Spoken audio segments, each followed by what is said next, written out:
Hey ladies, welcome back. It's your girl Just Be here. Thank you so much for tuning in.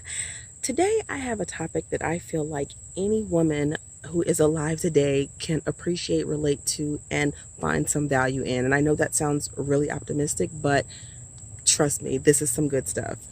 So, have you ever broken up with someone and said to yourself, man, I wish I would have known this about that person a long time ago, or I wish I would have known this about them when I first met them? Well, what if you didn't have to go through that I wish I would have known situation ever again? Or what if you could at least drastically reduce the amount of times that you have those moments? I believe that there are a set of like key questions or conversation topics, whatever you want to call them, that it's never too early to ask someone that you have a romantic interest in, that could really help you reduce the amount of times that you are breaking up with someone that if you had known something about them months before, you would have never, moved forward with the relationship. So if you're interested in hearing what those key value questions are, stay tuned. Okay, so number one, and these aren't in any particular order. Some of these are going to be kind of obvious, but I'm just going to expound and kind of give my take on why I feel like they are important. So number one, I think it's very important to find out and to know whether or not the person you're speaking to, the man that you're interested in, is a spiritual person. Now, that doesn't mean that you have to find out what religion they are, or if you ask them, hey, are you spiritual? If they say, yeah, I was raised Baptist, or I was raised Christian, or I'm a Catholic. To me, there's a very big difference between being religious and being spiritual. And this is not going to be like any sort of religious or spiritual video, to each his own. But I think finding out what a person's spirituality is, almost regardless of that spirituality, can let you know kind of what sort of expectations to set for that person as far as their morality is concerned overall. It is my belief, again, without getting too deep into spirituality, it is my belief that if you have a relationship with God, which is what I believe spirituality is, having a relationship with God that exceeds the confines of a nominal religion. And I believe that if a man has that said relationship with God and he prays on a regular basis, then he has a heightened sense of what is expected of him from our Creator when he's in a relationship with a woman. And that's just good news for you as a woman, as his love interest, because that means that you already know he's kind of starting off on a higher foot than, let's say, a man that has no spirituality, no relationship with God at all. So that's number one. Is he spiritual? Number two, if you're dealing with a man that has children, more important than finding out, in my opinion, more important than finding out how many kids he has, how often he sees them, what his relationship is like with their mother, how much he pays in child support, more important than finding out any of that is to find out what kind of relationship he has with his children. Specifically his daughter, if he has a daughter, but with his children overall. And, you might ask this question, so what kind of relationship do you have with your kid? That gives you insight to know how supportive he is of things that he is responsible for, basically. Kids are like a possession, but they're a possession that you are required to take care of forever. So the way he handles his children and the relationship that they have with him in return can give you some insight into how he cares for his most prized possessions. And that helps you down the road if you're ever, if you're considering this man to be your husband or your long-term mate, which, if we admit it, that's the reason why we all date. That'll help you to kind of get some insight into how he'll treat you as one of his top prize possessions. And I say that with quotes around it because I'm not anti-feminist. I'm not saying you're a possession, but hopefully you know what I mean. Okay, so finding out what his relationship is like with his children and digging even a little bit further into that. See if you can get him to tell you what his kids' relationship is like with him. Do they respect him? Do they look at him as a disciplinarian? Are they afraid of him? These are all things that, again, give you insight into what kind of caretaker he is, and again, how he cares for his most prized possessions on earth to date.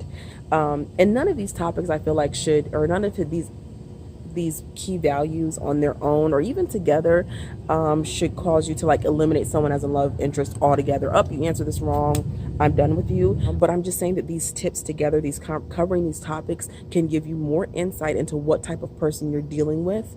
Whereas if you don't cover these things, it may take you weeks, months, and years to find out. So find out if he's spiritual and find out what kind of relationship he has with his children and what kind of relationship they have with him. Number 3, and this one is like not hugely significant, but again, it does offer some insight. And I'm a huge, if you're wondering like where I got this stuff from, I'm a huge sociology fanatic. It was my favorite subject in high school, my favorite subject in business school. I still study it today, even though it does not relate directly to my job. And there's a lot, like that's like one of the few subjects that I can say that you learn about in school that literally can help you every single day of your life. Learning how to be insightful and learning how to read signs and see flags in things and situations and people, it's very helpful in your day-to-day life. And that's kind of all these tips are, kind of helping you to see things without having to go through the pain of experiencing them personally with this person. Okay, so 1 and 2 are out of the way. Number 3 is find out, if he has siblings, find out where he ranks age-wise among his siblings.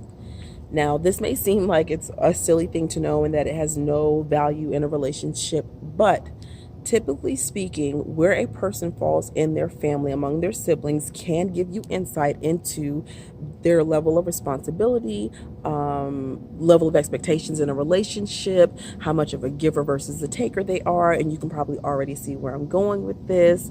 And again, this is not one that is a fail-safe and it's 100% accurate for all people, but if you find out just where they fall in their family, it can kind of tell you whether they're, like the oldest person is usually more responsible. The older sibling is usually, more responsible, whereas the baby tends to be a little bit more winging it. Middle children tend to be more responsible. And this, again, is not something that applies to everyone, but it can give you a little bit of insight, just a little bit of insight. So that one, I wouldn't take it and weight it as heavily as some of these other ones or as this last one, but it's just something that can help. Number 4, the last one, and this is the one that I feel like is the absolute most important ever, especially as a woman dating a man. You must know, with as much detail that he can give you, what kind of relationship he has with his mother. Before I expound on that, I will lay down lady law number 1. And this is girl code, lady law number 1, whatever you want to call it. Guys have their guy code. I think it's about time that we as women have a women's code or a ladies law. Lady law number 1, a man will almost never be able to love you more than he was capable of loving his mother. Now, there are a ton of disqualifiers that I can say for that, but I've already stated that these statements are not they don't apply to everyone 100%. There are always exceptions to all rules or all generalizations. There's always an exception, okay? But in general, a man that has a poor relationship with his mother or just all out bad, abusive, whatever you want to call it, relationship with his mother is typically a man that you want to steer clear of, because he's going to have some very deep-seated, like going down to when he was a baby on the nipple or in diapers, issues that he probably should see a therapist or, a counselor about before he is able to move on and have a permanent relationship, healthy relationship with a woman. And I say that because, as we all know, or maybe don't know, there is no stronger bond that you have with a person on this earth than what you have with your mother, whether she's a good mother or a bad mother. You're inside of her for 9 months on average. She feeds you from her body. You share half of her DNA. She is the reason why you're on this earth. She gives birth to you. So that relationship by nature is the closest you'll ever have with anyone. As a man, that means that she is the woman that you will always love the most. Even though you'll have a romantic love for your wife and you'll put her first because she's your wife, you will always love your mother more than you love any other woman. You may love your wife equally, but more, that doesn't happen because she gave birth to you. And I'm a firm believer in this. You can write this down. Like I said, Lady Law book number 1. never going to happen, because he's going to be very, very limited in the love that he's able to show to you, because the first woman that he should have loved by nature was not a lovable person, a person that he was able to attach himself to. So that doesn't make him a bad person, and that doesn't make you a bad person for saying, "Oh, I maybe don't want to do this. Maybe I should, end this where it is." It does not make you a bad person. It just helps you to qualify the type of person that you're dealing with. And again, this is not passing judgment. This is not to be prejudiced towards anyone. This is not to or cast any sort of shade or negativity on men that fall into the red flag categories of these values, in my opinion.